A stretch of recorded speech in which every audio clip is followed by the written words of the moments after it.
आज करेंगे हम टेस्ट 6 पॉलिटी एंड कॉन्स्टिट्यूशन का टॉपिक। हाँ, पार्लियामेंट एंड कमिटीज। ओके, ठीक है। पार्लियामेंट और कमिटीज। चलो, पहला। मैं क्या 3-4 टेस्ट पढ़ता रहता हूँ साथ साथ, तो मेरे को पढ़ के कुछ और आया था अभी मैं अगले टेस्ट का, मेरे को लगा ये टेस्ट वो पर आज यही था, कल अगला होगा। Do department related parliament standing committees keep the administration on it's toes and inspire reverence for parliamentary control. Evaluate the working of such committees with suitable example. 250 words, 15 marks. Start.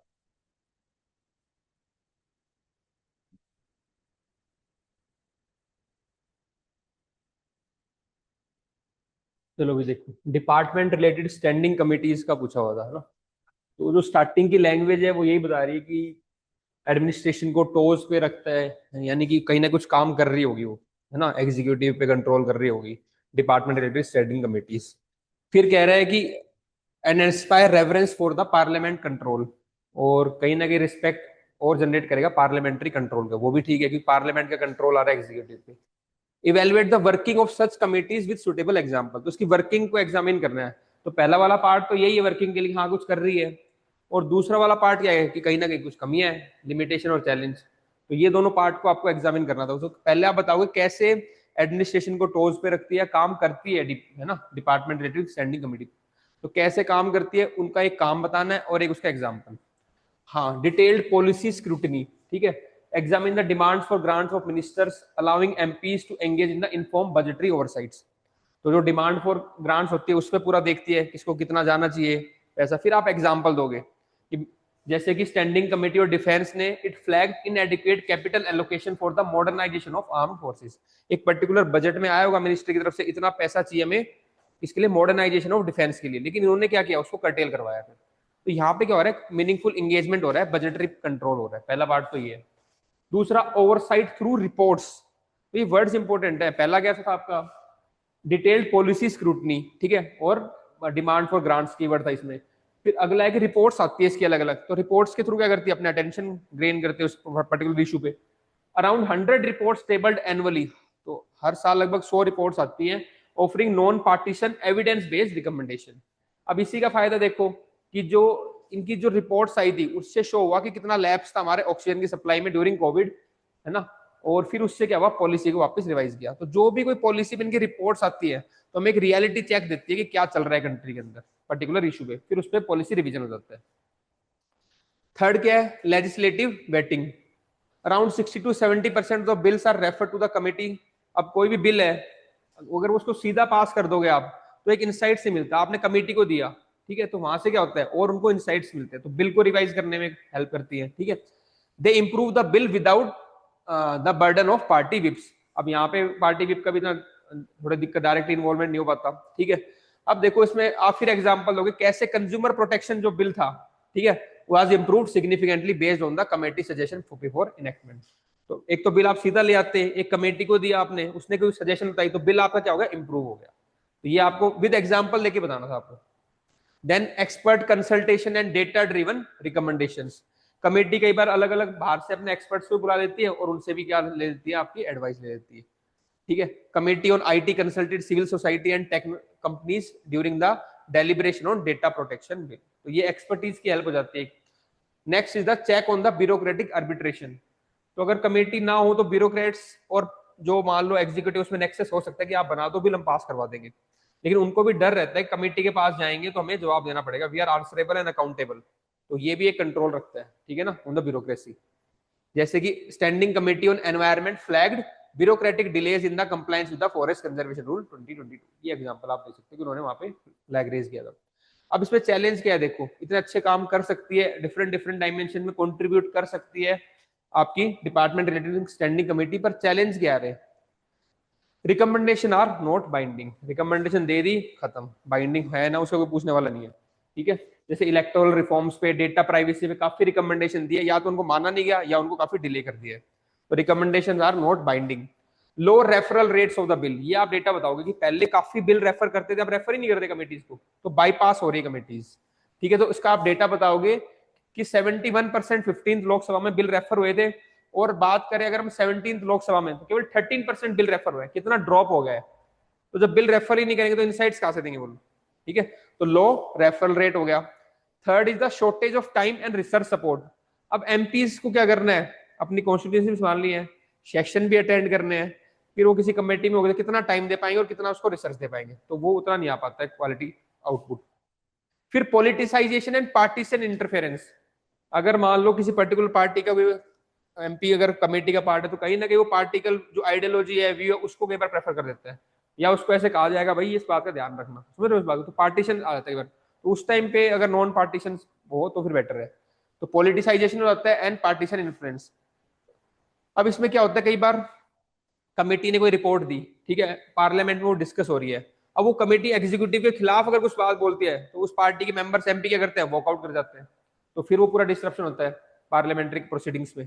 ठीक है, ये लिखा हुआ है disruption while ruling party member defend the executive actions reduce meaningful deliberation. फिर उस committee की report पे ज्यादा डेलिब्रेशन हो ही नहीं पाती, करना क्या नहीं करना है, वॉकआउट्स हो जाते हैं। डिलेड और नो एक्शन टेकन रिपोर्ट। ठीक है, दूसरा क्या होता है, कई बार minister offer delay the responding to committee recommendation under accountability, तो बार बार या तो उसको रिस्पॉन्ड ही नहीं करेंगे, रिपोर्ट आया ठीक है, या कुछ कह भी दिया कमेटी ने तो उसको कोई फॉलो अप करने के लिए नहीं कि वो इंप्लीमेंट हुआ कि नहीं हुआ, तो फॉलो अप मैकेनिज्म भी नहीं है इसके पास। ठीक है, क्योंकि because recommendation are only not binding है ना, बाइंडिंग नहीं बस रिकमेंडेटरी है। अब कुछ बेस्ट प्रैक्टिस आप देख सकते हो, मतलब पेपर 2 में एक जो बेस्ट प्रैक्टिस आप लिख सकते हो हमेशा, वो अच्छा आइडिया रहता है। तो यूके में क्या होता है आपका, वहां पे फॉलो अप बाइंडिंग है कि अच्छा कमेटी ने रिकमेंड किया था तो मिनिस्टर ने या एग्जीक्यूटिव ने क्या एक्शन लिया उसको फॉलो अप लिया जाता है। Binding follow up on ministerial action, quarterly response mandated, वहां पे आपको क्वार्टरली रिस्पॉन्स देना पड़ेगा कि ये रिकमेंडेशन थी तो क्या एक्शन लिया आपने, तो ये इसको बाइंडिंग कर सकते हैं आप रिस्पॉन्स को। ठीक है, regular public hearing increasing transparency, public engagement करो। ठीक है, कोई भी बिल है तो उसको कमेटी के थ्रू पब्लिक के पास भेज दो, फिर वहां से व्यूज आएंगे, फिर कमेटी उसको रिकमेंड करेगी, तो पब्लिक का एंगेजमेंट कर सकते हैं। और डिजिटल डिस्कोर्सेज, ठीक है, जो भी उसकी पब्लिकेशन है कमेटी की प्रोसीडिंग्स है उसको आप पब्लिक कर दो digitally. Way forward, make referral of the bills to committee mandatory, ये बहुत जरूरी है कि जो बिल आएंगे पहले सीधा पास मत करो, पहले एक बार कमेटी को भेजो उसको, तो इसको मैंडेटरी करो आप। ठीक है, स्ट्रेंथन सेक्रेटेरियल सपोर्ट, कमेटी को सेक्रेटेरियल सपोर्ट दो ताकि स्टाफ का सपोर्ट हो, है ना, रिसर्च की टीम हो उनके पास अलग से। मैंडेट टाइमली एग्जीक्यूटिव रिस्पॉन्स, अगर जो भी उन्होंने रिकमेंडेशन किया तो एग्जीक्यूटिव का रिस्पॉन्स आना चाहिए उसके ऊपर। Time bound response within 3 months to committee recommendation with action taken report, और उस पर क्या एक्शन लिया गया, इस तरीके से आपको रिकमेंडेशन कैसे हम इसको इफेक्टिव बना सकते हैं। जब ये सारी चीजें करेंगे तभी तो रेफरेंस बढ़ेगी पार्लियामेंट्री कंट्रोल की उसमें या पार्लियामेंट के इंस्टीट्यूशन के लिए, वो लास्ट में कंक्लूड करोगे उससे, ये सब चीजें होंगी तभी होएगा। Institutional memory and follow up mechanism, monitor implementation of the past recommendation for the systematic impact, तो जो जो रिकमेंडेशन का फॉलो अप होना चाहिए, इसको किया नहीं गया इंप्लीमेंट, ये अगेन पहला इसलिए डिटेल में करा रहा हूं, कोई भी कमेटी आएगी आप ये बताओगे उसके अंदर कि ये चीज होनी चाहिए, तो उसने फिर आपका एक स्ट्रक्चर अपने ढंग से कर लिया, फिर सारे क्वेश्चन इजी हो जाते हैं हमारे। Next is the reduce politicisation, तो उसको the political bipartisan spirit through whip free functioning and consensus based report होनी। पार्ट अगर आपको किसी पार्टी का एमपी अगर मेंबर है उसका, तो उसको बाई पार्टीशन तरीके से पार्टी से अलग होके सोचना चाहिए कि उस इशू पे क्या उसका व्यू है या एक्सपर्ट्स का क्या व्यू है। लास्ट में आपको ये जो लाइन है वो इंपॉर्टेंट है, to truly inspire reference for the democratic accountability their recommendation must be, ठीक है, अगर सच्ची में आप चाहते हो कि रेफरेंस हो पार्लियामेंट की तो क्या होना चाहिए, उनकी जो रिकमेंडेशन है they must be institutionally valued, वो वैल्यू होनी चाहिए उनकी रिकमेंडेशन, ये नहीं बस आए और चलेगी। The recommendation must B institutionally valued, structurally supported, structure ऐसा हो कि उनको सपोर्ट करे और वो इंप्लीमेंट हो, एंड प्रोसीजरली एनफोर्स, एक पूरा प्रोसेसर हो जिससे वो एनफोर्स हो। तो इन 3 पे काम करना है, इंस्टीट्यूशनली वैल्यूड, ठीक है, स्ट्रक्चरली सपोर्टेड, उनके पास सपोर्ट हो, एंड प्रोसीजरली एनफोर्स, एनफोर्स होना जरूरी है, तब जाके वो रेफरेंस वाला हमने स्टार्टिंग में जो क्वेश्चन पढ़ा था उसको आपने लिंक किया कंक्लूजन में। तो ये भी आप ध्यान रखो कि क्वेश्चन में आप कंक्लूड करते हैं, अगर क्वेश्चन का वर्ड डाल रहे हो तो एग्जामिनर को कंप्लीटनेस की फील आएगी कि यार उसने पूरा एड्रेस किया और लास्ट में कंक्लूजन में भी वही वर्ड यूज किया जो क्वेश्चन में पूछा गया था, तब आपने कंक्लूड किया कि ये सब एग्जामिन भी कर दिया उसको कि क्या कैसे काम कर रही है, क्या चैलेंज है, और आगे कैसे रेफरेंस हम बढ़ा सकते हैं, ऐसे कर सकते हैं। ये थोड़ा स्ट्रेस डालेंगे क्या कंक्लूजन हम लिखना है, कैसे हम उसको क्वेश्चन से लिंक करें, क्योंकि स्टार्टिंग में मैंने क्या बताया था आपको कि ये जो कमेटी है एग्जीक्यूटिव स्क्रूटनी करती है, अकाउंटेबिलिटी लेके आएंगी, ट्रांसपेरेंसी और पॉलिसी को रिफाइन करेंगी। स्टार्टिंग में फंक्शन बता दिया फिर कंक्लूजन में क्या बता दिया कि जो उसकी लिमिटेशन है अगर उसको दूर कर देंगे तो ये पूरा रेफरेंस लेके आएंगे। तो ये सोचो, स्टार्टिंग में कोई बॉडी की फंक्शनिंग बता दो, फिर कंक्लूजन में उसकी कमियों को बता दो, इसको दूर करते ही ये अच्छे से फंक्शन करेगी। बस ये एक दिमाग में डाल लो, सिंपल लैंग्वेज है ब्रो, ब्रेक कर लिया करो कि हमें क्या करना है उसका स्ट्रक्चर। जब स्ट्रक्चर आपका ब्रेक हो जाता है ना, फिर कोई दिक्कत नहीं है। कल एक स्टूडेंट की क्वेरी थी, इस बार मेंस दे रहे हैं वो, तो कि वो एक पेपर उनका कंप्लीट हो रहा है 3 घंटे के अंदर, मतलब सॉरी 3.5 घंटे, आधा घंटा एक्स्ट्रा लग जाता है, 3 घंटे, ठीक है। तो अब आधा घंटा वो कम कैसे करोगे, अपना टाइम तुम कैसे मैनेज करोगे? तो उसके 2-3 तरीके हैं। पहला तरीका तो ये जो हम कर रहे हैं प्रैक्टिस, कि 7 मिनट के अंदर 10 मार्कर क्वेश्चन और 11 मिनट के अंदर आपका 15 मार्कर क्वेश्चन खत्म करना है। ये बैरियर बना के चलो, खत्म करना है। तो दिमाग अपने आप जो एग्जिस्टिंग इन्फॉर्मेशन है उसको प्रोसेस करना स्टार्ट करते हैं उसी टाइम के अंदर। तो पहला तो टाइम बैरियर लगाओ अपना। दूसरा, कुछ चीजों को याद करना स्टार्ट कर दो। तभी मैं इतना आराम से एक एक वर्ड बताता हूँ कि चीजें याद हो जाए क्लास में आपको। जब चीजें याद होती है तो मैं कॉन्फिडेंस आता है और हम आंसर बहुत फास्ट कर लेते हैं। तो दूसरा काम करो, चीजों को याद करना। और थर्ड काम जो है, उसमें एक चीज, थर्ड में मैं क्या, एक और था पॉइंट मैं उसको, हाँ, क्वेश्चन का ब्रेकअप। जो हमने क्वेश्चन पढ़ा था ना, जब मैंने क्वेश्चन को 2 बार पढ़ा, देखो जैसे, तो क्वेश्चन को जो मेरे दिमाग में आकर रेफरेंस वाला पार्ट करना है, एग्जामिन वाला पार्ट करना है। तो जितने क्वेश्चन को ब्रेक कर लोगे आप, तो जब आप क्वेश्चन को ब्रेक कर लेते हो तो आपके दिमाग में स्ट्रक्चर बन जाता है। अब स्ट्रक्चर बन गया, उनके अंदर फिलर्स तो आप डाल ही दोगे। तो थर्ड पार्ट आपको करना है, क्वेश्चन को ब्रेक कर लो अपने 3-4 पार्ट के अंदर। जैसे ही आपने क्वेश्चन को ब्रेक किया, उस पर सर्कल लगा लिए, 4 पॉइंट हो गए, उन्हीं को दिमाग में स्ट्रक्चर आया कि इंट्रोडक्शन में ये लिखना है, बॉडी में 4 पार्ट में डिवाइड करना है, फिर कंक्लूजन करना है। तो अपने आप फिर उसके अंदर फिलर भर जाएंगे। तो स्ट्रक्चर बना लो। क्वेश्चन अगर डिफिकल्ट है उसको ब्रेक कर लो 3-4 पार्ट के अंदर, हर एक के अंदर दो पॉइंट पॉइंट लिख दो। क्वेश्चन अगर सिंपल है तो उसमें डाइवर्सिफाइड पॉइंट लिखो, बहुत ज्यादा पॉइंट्स लिख लो। तो ऐसे में करना है, ये सब करोगे फिर हो जाएगा। ठीक है, चलो नेक्स्ट क्वेश्चन।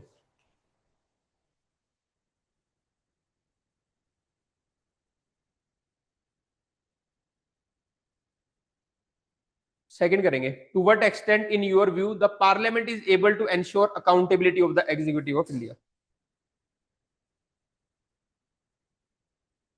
कहां तक आपको लग रहा है कि parliament is able to maintain the accountability of executive? Start.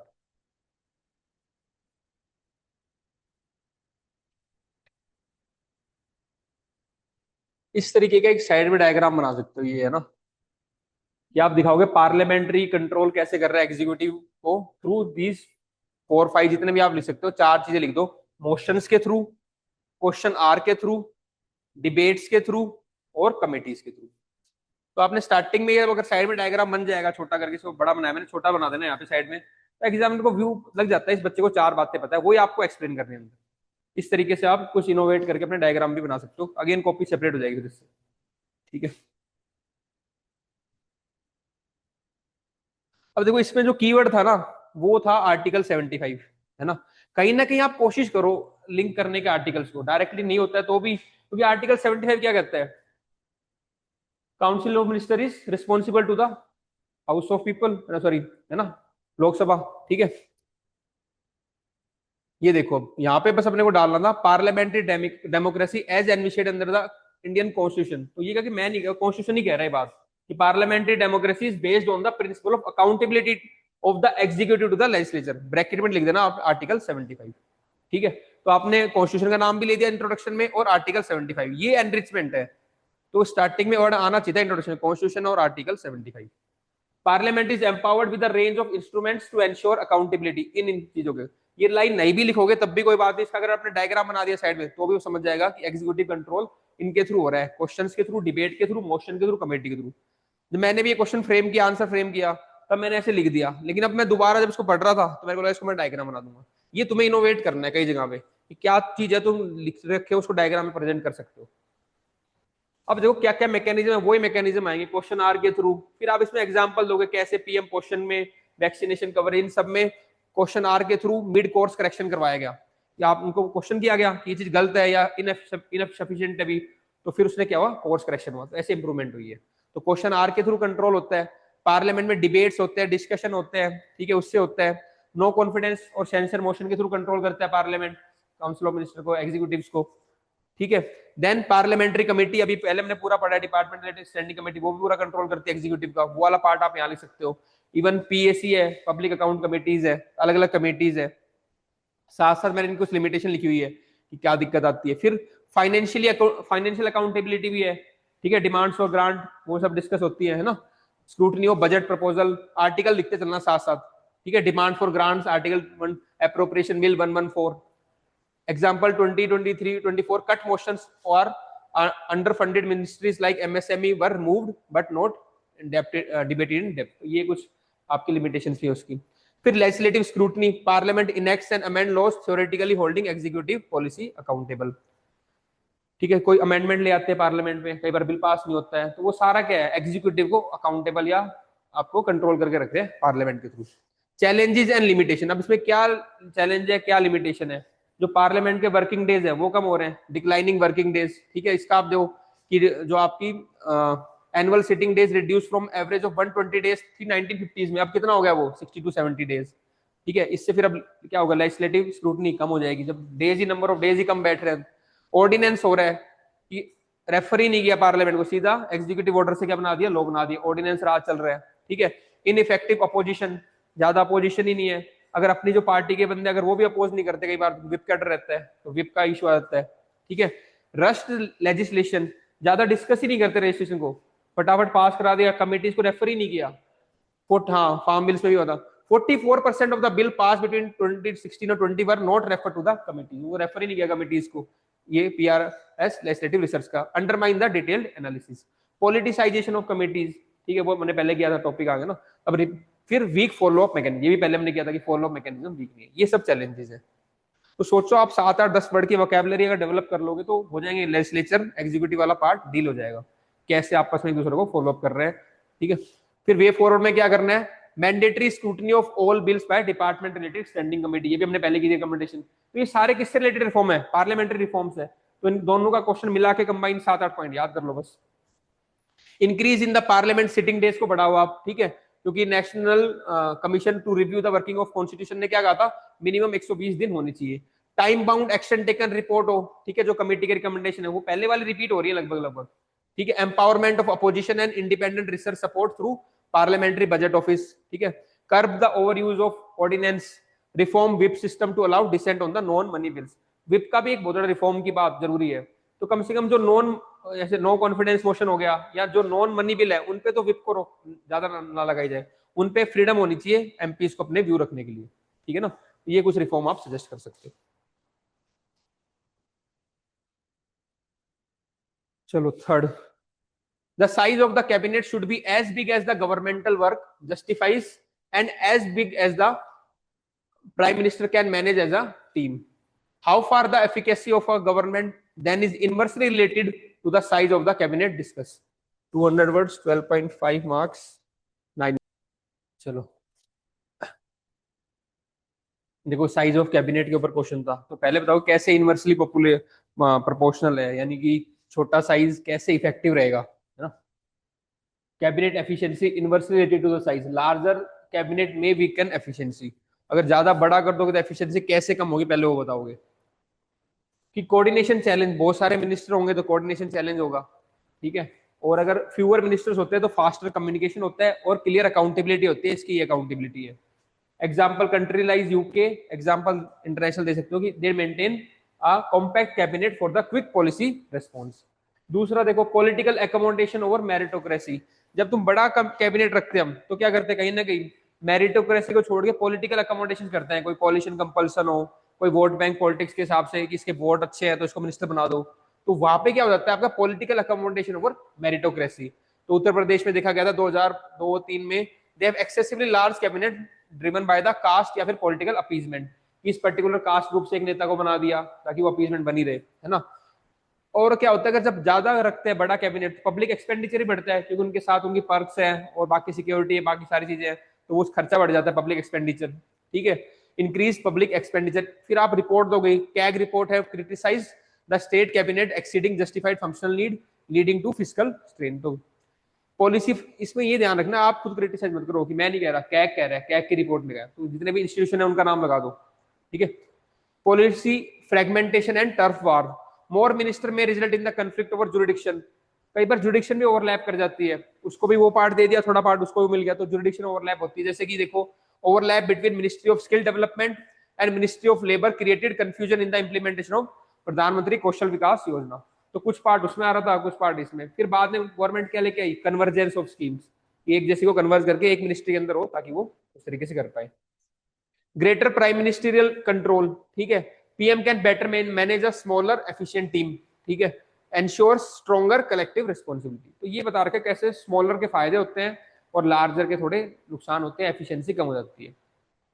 पर कई बार लार्जर कैबिनेट भी जरूरी है गवर्नेंस के लिए। वो कहाँ कहाँ पे काम आता है कई बार देखो, अब जैसे कि कॉम्प्लेक्स चीजें हो रही हैं तो फंक्शनल स्पेशलाइजेशन के लिए एक पर्टिकुलर चीज के लिए पर्टिकुलर मिनिस्ट्री होगी, ठीक है ना। New and renewable energy source के लिए एक मिनिस्ट्री होगी। तो फंक्शनल स्पेशलाइजेशन के लिए मिनिस्ट्री अलग अलग बना सकते हैं, उसके लिए अलग मिनिस्टर रिक्वायर्ड होता है। A growing and the complex economy require dedicated ministry for the focus delivery. Creation of ministry of जल शक्ति and ministry of skill development help in the focus schemes like Namami Gange and skill India. तो focus अलग अलग जगह पे करने के लिए, कॉम्प्लेक्सिटीज को डील करने के लिए जरूरी है diverse. Wider regional and social representation, अलग अलग जगह के रिप्रेजेंटेशन के लिए, अलग अलग सोशल कंपोजिशन को रिप्रेजेंट करने के लिए। It ensure inclusivity specially in the diverse federal polity like India. अगर मान लो नॉर्थ ईस्ट से हमने किसी को मिनिस्टर नहीं बनाया तो वो रीजन क्या करेगा, थोड़ा फील बैक करेगा ना। तो वो एक इंक्लूसिवनेस दिखाने के लिए भी कई बार हमें ज्यादा कैबिनेट बड़ा करना पड़ता है। Example 2021 cabinet reshuffle ensured participation of SC ST OBC north east regions to improve the social equity and last mile delivery. Third क्या है, वर्कलोड डिस्ट्रीब्यूशन के लिए कई बार बड़ा करना पड़ता है हमें। More minister help in the decentralised handling of the portfolio specially in the coalition government with massive mandates, ठीक है। एग्जांपल फिर बता देना, एक कोलिशन पॉलिटिक्स होती है तब फिर देने पड़ते हैं अलग अलग जगह पे अलग अलग मिनिस्ट्रीज, ठीक है। फिर इसके कुछ चैलेंजेस और फिर कैसे हमें वे फॉरवर्ड करना है कि भाई परफॉर्मेंस बेस्ड मिनिस्ट्री एलोकेशन हो, जो रिडंडेंट है उनको मर्ज करके सिंगल में कर लो, ठीक है। प्रोफेशनलाइज कैबिनेट वर्क, कई बार कुछ डोमेन एक्सपर्ट चाहिए तो वो ले लो, जैसे अभी मिनिस्टर ऑफ एक्सटर्नल अफेयर्स में आईएफएस है ना, जयशंकर जी को रिक्रूट कर रखा है, तो कई बार डोमेन एक्सपर्ट चाहिए तो वो भी ले सकते हैं हम। फिर national commission to review for the working of, अब अलग अलग उनके बताओ कि एनसीआर और डब्ल्यूसी ने क्या कहा था, जो ओवरसाइज मिनिस्ट्री को क्या करना है, कर्व करना है। और ऐसे ही सेकंड एआरसी ने भी रिकमेंड क्या कर रखा है आपका, optimising cabinet size based on the functional necessity and coordination. तो इन दोनों ने क्या रखा है कि ऑप्टिमाइज करो साइज को और थोड़ा कम करना। इस तरीके से आप कंक्लूड करोगे, ठीक है। ये लास्ट में कंक्लूजन रहेगा। नेक्स्ट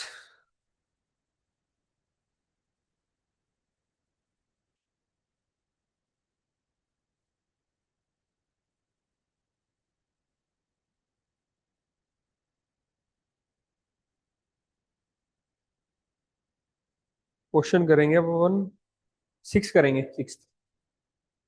हाँ जी, धुआं कहाँ से आ रहा है, मुझे क्या पता कहाँ से आ रहा है, मतलब वो मच्छर आए ना एक दो बार से, उनको भगाने के लिए आया था। ताकि तो बीमार ना हो, डेंगू ना हो। चलो चलो, Rajya Sabha has been transform from a useless stepney tire to the most useful supporting organ in the past few decades. Highlight the factor as well as the areas in which the transformation could be visible. हमें ध्यान कहाँ जा रहा है, हमारा ध्यान नहीं जा रहा धुएं पे, हमारा ध्यान तो क्वेश्चन में जा रहा है। धुआं है कुछ है, क्वेश्चन तो होना चाहिए ध्यान। तू खाली बैठा रहा है, तेरा ध्यान जा रहा था। ध्यान नहीं जाना चाहिए, कुछ भी हो रहा हो क्वेश्चन। देखो भाई, पहले जवाहरलाल नेहरू जी के टाइम पे ये कहा था कि भाई इट्स यूजलेस स्टेपनी, क्योंकि उस टाइम क्या होता था, मोस्टली जो राजस्थान में जो होते थे वो सारे कांग्रेस के होते थे, क्योंकि स्टेट में वही गवर्नमेंट थी, सेंटर में भी हुई थी। तो जो वहां से बिल पास हुआ वही वहां पे हो गया, तो कोई काम आ ही नहीं रहा था उस टाइम। लेकिन जैसे over the time regional party का इन्फ्लुएंस बढ़ा, रीजनल पार्टी स्टेट में जीतने लगी, कोलिशन गवर्नमेंट आई, तो राज्यसभा में क्या होने लग गया, अलग अलग पार्टी के मेंबर्स आने लगे नॉमिनेट होके। एक सेकंड।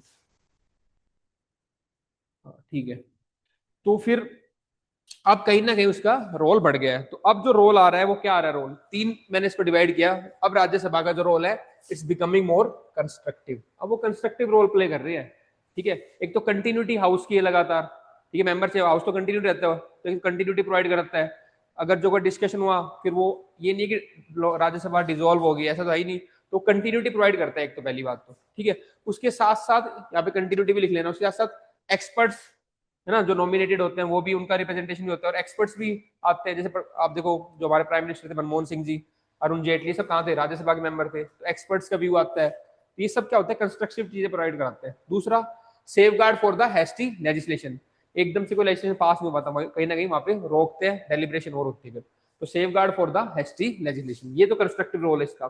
दूसरा डेलिब्रेटिव रोल है, डिस्कशंस होते हैं, ठीक है। In depth discussion on the critical issue, जैसे आरटीआई पे, जीएसटी बिल पे, एग्जांपल के थ्रू आप बताओगे। तो ये सेकंड रोल हो गया। और थर्ड रोल क्या हो गया, फेडरल का।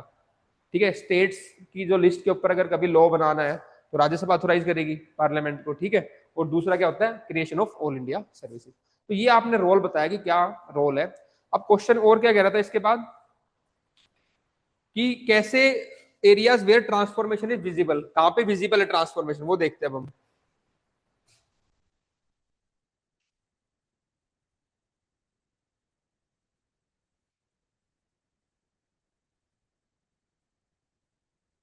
ये देखो, areas where transformation is visible, policy deliberation and national integration. यहाँ पे अब राज्यसभा का रोल बहुत है। जो जम्मू कश्मीर बिल था उसमें काफी डेलिब्रेशन किया राज्यसभा ने। दूसरा, पार्लियामेंट्री ओवरसाइट बढ़ी है इससे। Vigorous question hour, calling attention motion, department standing committee. ठीक है, Rajya Sabha MPs raise more starred and unstarred question than the Lok Sabha on average. तो लोकसभा से भी ज्यादा ऑन एवरेज इन्होंने क्वेश्चन पूछे हैं। तो कहीं ना कहीं पार्लियामेंट्री कंट्रोल को स्ट्रेंथन किया राज्यसभा ने। Platform for under represented voice, provided space to intellectuals, women, minorities through nominated seats, article 80। ठीक है, अभी भी कल परसों भी नॉमिनेट किए हैं, है ना। तो वो भी आपको देखना है, आर्टिकल 80 के अंदर होता है nomination. Ranjan Gogoi brought diverse perspective, जैसे एग्जांपल दे दिया आपने। Legislative blocking and reforms, prevention of communal and targeted violence bill 2011 was held back due to Rajya Sabha concerns. तो जहां जहां पे स्टेट के कंसर्न या और एक डाइवर्स व्यू आता है, वहां पे बिल को रोक देते हैं, उसको डिले करवा देंगे। ठीक है, ताकि एक व्यू हो जाए। फिर कहीं ना कहीं गवर्नमेंट भी मॉरली बाउंड हो जाती है, या राज्यसभा ने इसको अपोज किया हुआ है तो आप एकदम से पास नहीं कर सकते उसको। ठीक है, भले ही मेजोरिटी पर कहीं ना कहीं पर मॉरली बाउंड, मॉरल चेक भी आता है। ठीक है।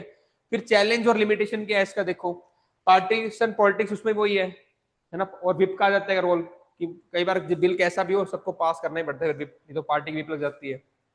डिले और स्टॉलिंग ऑफ लेजिस्लेशन, कई बार डिले कर देती है।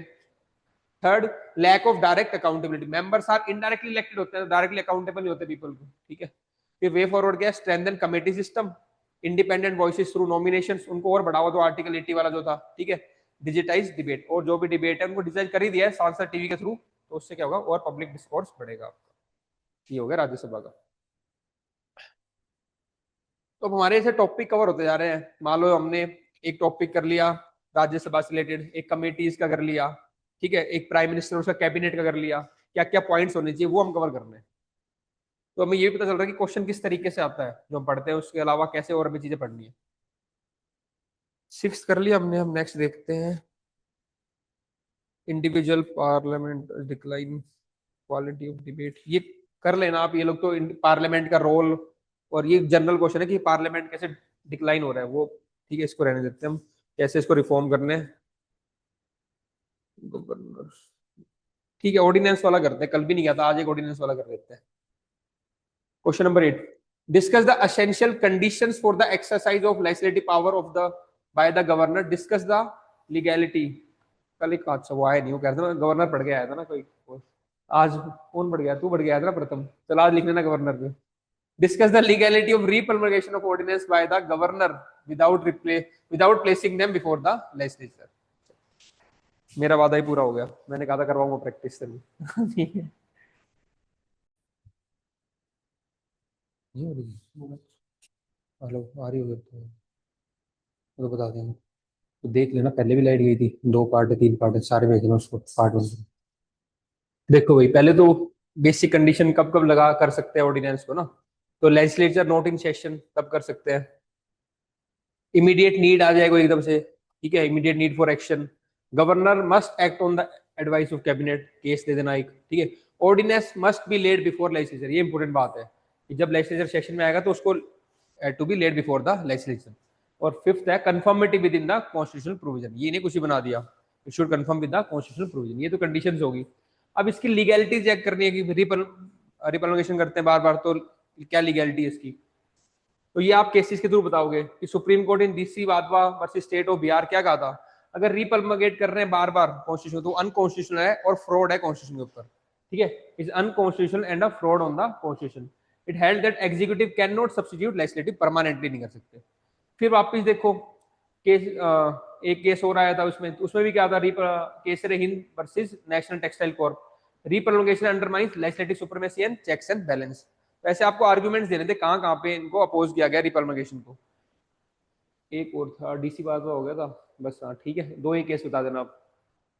फिर चैलेंजेस क्या आते हैं कि ऐसा कोई जुडिशियल मैकेनिज्म नहीं है, lack of judicial enforcement mechanism, while Balba judgment exists there is no institutional check to prevent the abuse unless challenged। तो ऐसे कोई इंस्टीट्यूशन मैकेनिज्म, वो तो जब क्या होता है कोई चैलेंज करता है तब जाके वो केस आता है। तो कोई ऐसे उसको रोकने के लिए ऑर्डिनेंस को कोई इंस्टीट्यूशनल मैकेनिज्म एस्टेब्लिश नहीं है। Political convenience and partisan use often use to avoid debate on controversial issue. तो जो इशू लगता है कंट्रोवर्शियल उसको कैसे करते हैं, ऑर्डिनेंस के थ्रू पास करवा देते हैं। ठीक है, जैसे land ordinance in Haryana was repromulgated thrice in 2016। तो ये आपको एग्जांपल से सब्सटेंशिएट करना है। इरोजन ऑफ लेजिस्लेटिव अकाउंटेबिलिटी होती है इससे। ठीक है, governance duty to summon legislature. अब देखो करना क्या चाहिए, mandate compulsory tabling before legislature. जब भी लेजिस्लेटिव असेंबली वापस रीअसेंबल होगी तो वापस क्या करो, मैंडेटरी करो उसको टेबल करना in the legislature. Time bound limit on the repromulgation. तो ये नहीं कि बार बार आप रिप्रोमलगेट, उसको एक लिमिट कर दो कि एक बार ही रिप्रोमलगेट कर सकते हो, फिर बाद में क्या करना है आपको करेगा, टेबल करना पड़ेगा या लॉ लेके आना पड़ेगा। लेजिस्लेटिव ओवरसाइट कमेटी होनी चाहिए। ठीक है, state can create ordinance review committee akin to the parliament committees. ठीक है, and for strict judicial review mechanism as suggested by 170th law commission report, judicial scrutiny should be automatic in case of repeated ordinance. तो जहां पे बार बार हो रहा है वो, तो वहां पे ऑटोमेटिक होना चाहिए, ना कि कोई चैलेंज करे। ठीक है, तो वहां पे जुडिशियल स्क्रूटनी का और रोल बढ़ा है।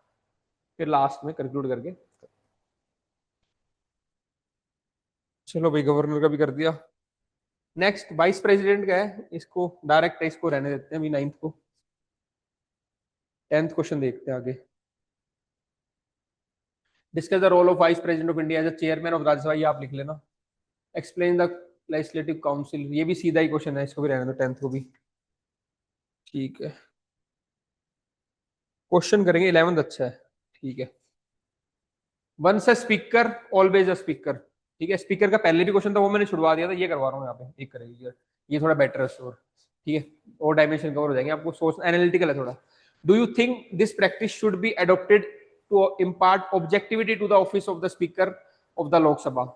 what could be its implication for the robust functioning of the parliamentary? चलो भाई देखो, स्पीकर भी कवर हो जाएगा पूरा आपका। One the speaker always a speaker. ठीक है, ये टर्म यूके से ली गई, वहां पे ये होता है कि एक बार स्पीकर बन गया फिर वो बाद में एक्टिव पॉलिटिक्स में नहीं आ सकता, तो हमेशा वो स्पीकर ही रहता है। It's ensures the neutrality objectivity in the office. ठीक है, अब उससे कुछ ड्रॉबैक भी है, फिर कई लोग जो टैलेंटेड होते हैं वो दूर ही रहते हैं, स्पीकर नहीं बनना, उनका तो करियर खत्म हो जाएगा इस तरीके से, वो सब हम देखेंगे हम। बाकी देखो फायदे क्या होते हैं, पहले बताओगे आर्टिकल 93 से 97 स्पीकर के डील करता है। ठीक है, आर्टिकल लिखना जरूरी है पॉलिटिकल क्वेश्चन में आपको। फिर फॉलोड इन यूके, ये वाला प्रोसेस जो है, once a speaker is always speaker वाला part. Speaker should stay away from active politics even after their terms end. तो उसको एक्टिव पॉलिसी से दूर रहना है। टू प्रिजर्व, किस लिए, to preserve dignity, neutrality and impartiality of the office. हर एक में 2-3 टर्म हम करते हैं ना, वो देखना है आपको। यहाँ पे क्या वर्ड आएगा स्पीकर के लिए, डिग्निटी, इम्पार्शलिटी, है ना, and neutrality of the office. अब ऑब्जेक्टिविटी की जरूरत क्यों है, क्योंकि प्रिसाइड जो प्रिसाइडिंग ऑफिसर है स्पीकर, वो क्या करता है, प्रिसाइड्स ओवर द डिबेट। ठीक है, और it is expected to act in a impartial way. अगर वहां पे वो पार्टीशन वे में करेगा तो डिबेट क्या होंगे, प्रॉपर नहीं हो पाएंगे। ठीक है ना, तो it he presides over debate, so expected to act in impartial way. फिर एंटी डिफेक्शन के जो डिसीजन है वो लेने पड़ते हैं। ठीक है ना, अंडर शेड्यूल 10, इसलिए ऑब्जेक्टिविटी की जरूरत है। Maintain discipline and decorum. ठीक है, suspension power under rule 374A must be applied Fairlie. अब उसके पास क्या है, क्वासी जुडिशियल बॉडी है, सस्पेंशन पावर है, अगर उसको फेयरली यूज नहीं करेगा तो कहीं ना कहीं अपना पॉलिटिकल वेंडेटा के लिए किसी को बाहर निकाल दिया, वो सब चीजें नहीं होनी चाहिए। इसलिए उसका ऑब्जेक्टिव होना बहुत जरूरी। तो आप पहले बताओगे इसलिए जरूरी है objectivity. Next, arguments in favour of once a speaker is always speaker, क्यों फायदा करेगा, एक तो क्या करेगा, न्यूट्रलिटी लेके आएगा ऑफिस के अंदर, वही बात है पहले, तो न्यूट्रलिटी लेके आएगा, इंपार्शियलिटी लेके आएगा, डिग्निटी बढ़ाएगा ऑफिस की, डेमोक्रेसी बढ़ाएगा, इसलिए जरूरी है ये वाला बात। तो in favour enhance the institutional neutrality, क्योंकि he will be detached from the party politics, उससे डिटैच रहेगा तो न्यूट्रलिटी आएगी। Prevents the conflict of interest को अवॉइड होगा, because avoid using office for the future gain. अभी तो क्या रहेगा कि भाई क्या पता फ्यूचर में कुछ फायदा करते पार्टीज का, तो कॉन्फ्लिक्ट ऑफ इंटरेस्ट बना रहता है। जब आपका वन से officer all speaker is always a speaker, तो उसमें क्या होगा, he will be detached from the party politics. Then encourage parliamentary independence. ठीक है, पार्लियामेंट की इंडिपेंडेंस को एनकरेज करता है ये। डिग्निटी ऑफ ऑफिस बढ़ जाती है। ठीक है, क्योंकि सबको लगा है इम्पार्शियल है, ऑब्जेक्टिव है स्पीकर, तो डिग्निटी ऑफ ऑफिस बढ़ती है, तो डिग्निटी बढ़ हो गया था, इम्पार्शियल हो गया था, न्यूट्रलिटी, तीनों कवर हो गए। अवॉइडिंग पॉलिटिकल प्रेशर, इनके ऊपर फिर पॉलिटिकल प्रेशर भी होता, अदरवाइज क्या होता है, पार्टी हाई कमांड ने कुछ कह दिया तो फिर मानना पड़ता है, ठीक है, not influenced by the party high command, political pressure इससे नहीं आता फिर, ठीक है। इट स्ट्रेंथन द डेमोक्रेसी, कैसे, for the conduct of the house and the equal treatment of the opposition party. अब देखो डेमोक्रेसी, अगर मान लो स्पीकर है, अगर अपोजिशन को मौका ही नहीं दे रहा है, उसको बार बार सप्रेस कर रहा है, तो डेमोक्रेसी कहां पे सप्रेस होगी। लेकिन अगर स्पीकर क्या रहेगा, न्यूट्रल रहेगा, तो क्या करेगा, डेमोक्रेसी को भी फ्लरिश करेगा, ठीक है ना, यानी कि अपोजिशन को भी वो इक्वल पार्टिसिपेट करने का मौका देगा। इसलिए ये सारी चीजें जरूरी थी, आपकी फेवर में आर्गुमेंट्स हो गए। अब एक क्वेश्चन और था इसका पार्ट जो था कि इसके इम्प्लीकेशंस क्या होंगे वो देखते हैं, ठीक है। क्वेश्चन नंबर कौन सा था ये, 10 11, तो ये हमने कर लिया सारा आर्ग्यूमेंट्स इन फेवर। फिर इसके इम्प्लीकेशन फॉर पार्लियामेंट्री फंक्शनिंग, अगर ऐसे करते तो इंस्टीट्यूशन न्यूट्रलिटी आएगी, speaker ensure speaker is free from party pressures, fair disqualification rulings, जो भी डिस्क्वालिफिकेशन की रूलिंग्स थी वो फेयर होंगी अब एंटी डिफेक्शन वाली, ठीक है। बैलेंस टाइम एलोकेशन, अपोजिशन को भी टाइम मिलेगा, ये जो हमने पहले कवर किए थे वो सारे इसकी इम्प्लीकेशन आप यहाँ पे लिख देना इसको, ठीक है।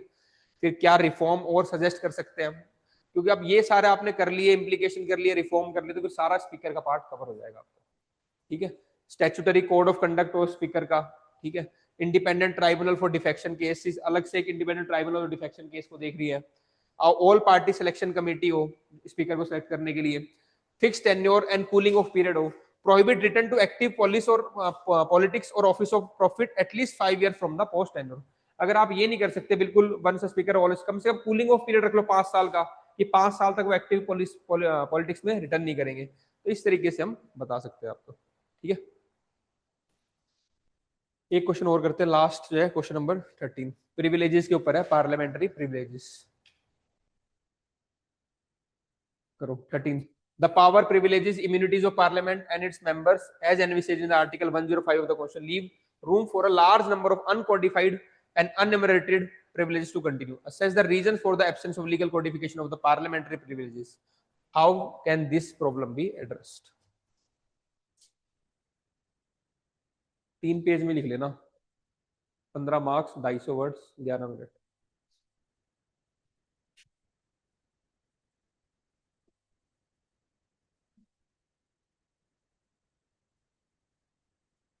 देखो भी लास्ट क्वेश्चन है,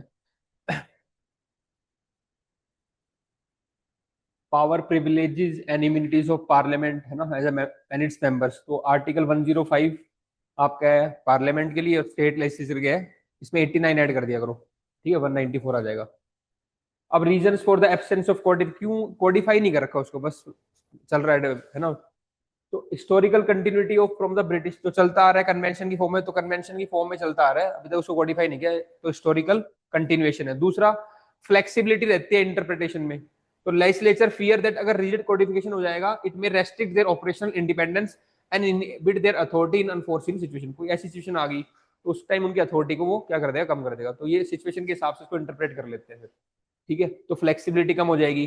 पॉलिटिकल रिलेक्टेंस है कोडिफिकेशन के पीछे, ठीक है, codification might expose member to greater judicial scrutiny which many parliament resist, क्योंकि एक बार कोडिफाई हो गया तो फिर वो क्वेश्चनेबल ही हो जाएगा, ठीक है, तो वो पार्लियामेंट काफी पार्लियामेंटेरियंस को रजिस्ट कर रहे हैं।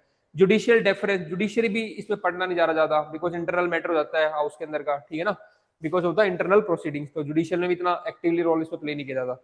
लैक ऑफ कंसेंसस, ठीक है, वेंकटेचलाई कमेटी जो ये थी एनसीआरसीडब्ल्यू, इसमें 47 और 62 जो लॉ कमीशन की रिपोर्ट थी, ठीक है, इन सब ने रिकमेंड किया कोडिफिकेशन का, लेकिन पॉलिटिकल पार्टी आपस में कंसेंसस नहीं बना पाई इस पे, तो lack of consensus among political party, इसलिए कोडिफाई नहीं हो पा रही। इवॉल्विंग नेचर ऑफ प्रिविलेजेस, ठीक है, parliament functions and practice change with time, codification में limit the scope of privilege in the future, एक बार कोडिफाई कर दिया तो फिर वो स्कोप लिमिट हो जाता है, ये फेवर में फैक्टर थे। अब इसका इशू क्या आता है कई बार, तो अगर ये जो कोडिफाई नहीं होता है तो कई बार क्या होता है, पर्सनल यूज कर लेते हैं ज्यादा, ठीक है ना, और दूसरे जो हमारे जो सिटीजन है उनकी पर्सनल लिबर्टी और मीडिया की लिबर्टी पे इंपैक्ट हो जाता है। Conflict with the fundamental right, sometimes the privilege action affect freedom of speech और personal liberty, article 19(1) A of the citizen and media. जैसे शिवसेना एमपी का जो केस हुआ था, ठीक है, Ravindra Gaikwad claim privilege after assaulting an airline employ. तो ये सिटीजन के फंडामेंटल राइट्स और मीडिया के राइट्स को कई बार कर पड़ते हैं privileges. Misuse against journalist and bureaucrats, legislative privilege used as a shield for the personal misconduct or to settle political scores. Lack of clarity for judiciary and citizens. Ambiguity affects judicial interpretations and creates legal uncertainty for media, citizen and public servant. तो avoid ही करते हैं भाई कुछ मत कहो, नहीं तो फिर वो प्रिविलेज के अंदर इम्यूनिटी मिल जाती है उनको। अब करना क्या चाहिए, कोडिफाई करना चाहिए थ्रू लेजिस्लेशन। ठीक है, फिर यूके का एग्जांपल देखो आप, तो आपने देखो बहुत सारी चीजें हमने पार्लियामेंट्री कहां से ली है, यूके से, तो वहां से हम ड्रॉ कर सकते हैं। UK codified some privileges in Parliamentary Standard Act 2009. Judicial review of the privilege claims. Judiciary must ensure privilege is not misused to violate constitutional rights as upheld in the Amrinder Singh versus Punjab Vidhan Sabha 2010. Establish an independent parliamentary privilege committee. एक अलग से committee बने comprising of constitutional experts, legal scholars and MPs to regularly review and publish privilege proceedings. ठीक है, तो उनको regularly review और privilege उनकी proceedings को publish करें। Media protection and public awareness, public को अवेयर किया जाए और मीडिया को अलग से प्रोटेक्ट किया जाए। ठीक है, explicit guidelines to prevent the abuse of privilege against the media reporting on the parliamentary conduct. तो मीडिया की रिपोर्टिंग के अलग से गाइडलाइंस हो ताकि वो किस तरीके से पब्लिश कर सकते हैं रिपोर्ट को, उनको क्लियर गाइडलाइंस हो। नहीं तो मतलब गाइडलाइंस अगर क्लियर नहीं होती तो फिर वो एम्बिग्यूटी बनी रहती है। लास्ट में क्या है, parliament privilege are tool for institutional dignity. वो बनाए किस लिए दे, ताकि पार्लियामेंट अच्छे से फंक्शन कर सके, इंस्टीट्यूशनल डिग्निटी के, not individual immunity, individual immunity के लिए नहीं है। ठीक है, there codification is essential to maintain constitutional balance, uphold rule of law and prevent executive legislator overreach. इन सब के लिए उनका कोडिफिकेशन रिक्वायर्ड। ठीक है, आज इतना ही करते हैं, कल हम करेंगे टेस्ट नंबर 7।